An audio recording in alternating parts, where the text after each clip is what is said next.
é Javier Milei, presidente da Argentina, discursando na Assembleia Geral da ONU. A gente vai acompanhar com a tradução do Wagner Pimenta e daqui a pouco tem análise. Não somos, no entanto, os únicos que tomam decisões difíceis nesse momento histórico. O presidente Trump e os Estados Unidos também compreendem que esse é o momento de reverter uma dinâmica que estava levando os Estados Unidos a uma catástrofe. Sabemos que uma catástrofe nos Estados Unidos é uma catástrofe global. Sua política exitosa de frear a imigração ilegal deixou ainda mais claro. Entende que deve fazer o necessário, ainda que muitos não gostem disso. Em outros países, por exemplo, já é tarde demais para tomar essa decisão. Mas não é só isso. Leva também adiante uma reestruturação sem precedentes em termos do comércio internacional. Uma tarefa de magnitude gigante que faz o coração do sistema econômico global, porque estava depredando o coração industrial do país. Mas está realizando uma limpeza da captura institucional do Estado americano, porque haviam facções infiltradas de esquerda que atentavam contra qualquer programa de reforma, por mais necessário que fosse. Esse tipo de desafio que tanto o presidente Trump como nós estamos abordando tem um denominador comum que todos os países do mundo, incluindo as organizações supranacionais, devem enfrentar. Devem encontrar uma forma de recuperar o interesse pelo futuro e não sucumbir à tentação de apenas atender ao presente. Esse é algo que as grandes nações do Ocidente praticaram durante muito tempo e necessitamos recuperar. Faz falta voltar às bases, devemos recuperar uma noção do que é prioritário e uma noção de fazer o que é difícil e correto e não o que é fácil e cômodo. Como eu disse anteriormente, isso vale também para diferentes organismos internacionais que gradualmente incorporaram essas ações no seu ecossistema. Falo por todos quando digo que gostaria que a ONU liderasse essa mudança de paradigma, voltando às suas bases que se transformaram durante o tempo. Por isso, gostaria de humildemente colocar à disposição dessa Assembleia 4 princípios que acreditamos serem úteis para esse objetivo. Primeiro, o princípio do mandato essencial. A missão central da ONU é preservar a paz e segurança internacionais. Todo mais deve ser concebido como um complemento a este fim.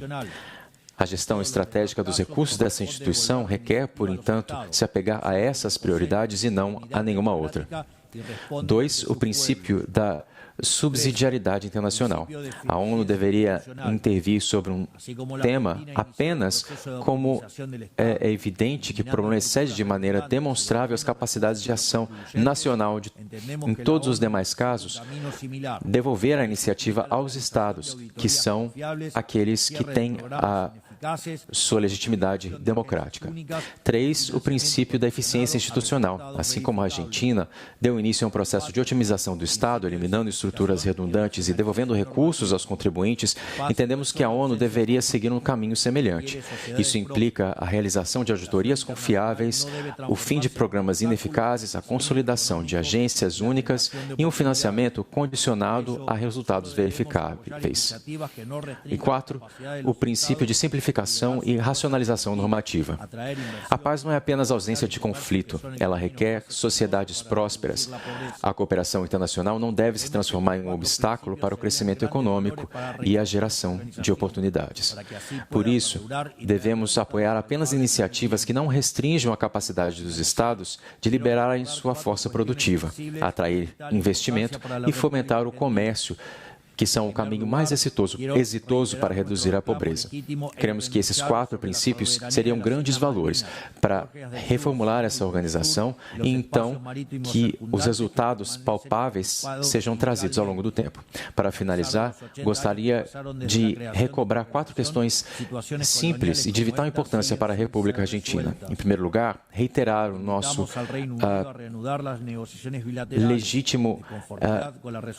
a nossa legítima recobração da soberania das nossas Ilhas Malvinas. Apesar dos 80 anos que passados desde a criação dessa organização, situações coloniais como essas seguem sem resolução. Nós convidamos também o Reino Unido a rever as negociações bilaterais em conformidade com a Resolução 2065 dessa mesma Assembleia Geral, juntamente com todas as resoluções posteriores que acompanharam. Em segundo lugar, gostaria de manifestar novamente o meu repúdio às expressões de violência fundamentalista que ainda existem e se propagam pelo mundo. Na Argentina, já sofremos este horror com os ataques à Embaixada de Israel e à minha em 92 e 94, respectivamente. Por isso, estamos com a comunidade internacional fortalecendo a cooperação jurídica para garantir que as circulares da Interpol sejam respeitadas e que os responsáveis dessas atrocidades possam comparecer perante a justiça, ajudando a terminar de cicatrizar essa dolorosa ferida na história do nosso país. Terceiro, estamos assistindo a uma escalada inadmissível na violência política por parte da esquerda em nível global. Violência que a Argentina conhece muito bem. É inadmissível recorrer à força onde faltam as razões. Por isso, repudiamos enfaticamente esses procedimentos que atentam contra as normas básicas de convivência democrática. Número 4, a situação do cidadão argentino em Nahuelva, que foi detido de maneira arbitrária na Venezuela, sem assistência jurídica nem consular. Dito de forma simples, um desaparecimento forçoso. Exigimos que o governo da Venezuela que o libere imediatamente, em defesa dos princípios mais básicos do direito internacional e da dignidade humana. Por fim, reiteramos a nossa exigência de liberação imediata dos reféns que ainda permanecem cativos em Gaza.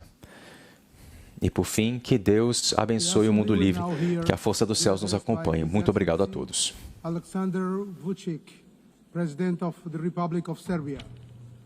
Em nome da Assembleia, muito obrigado, Sua Excelência, Presidente da Argentina.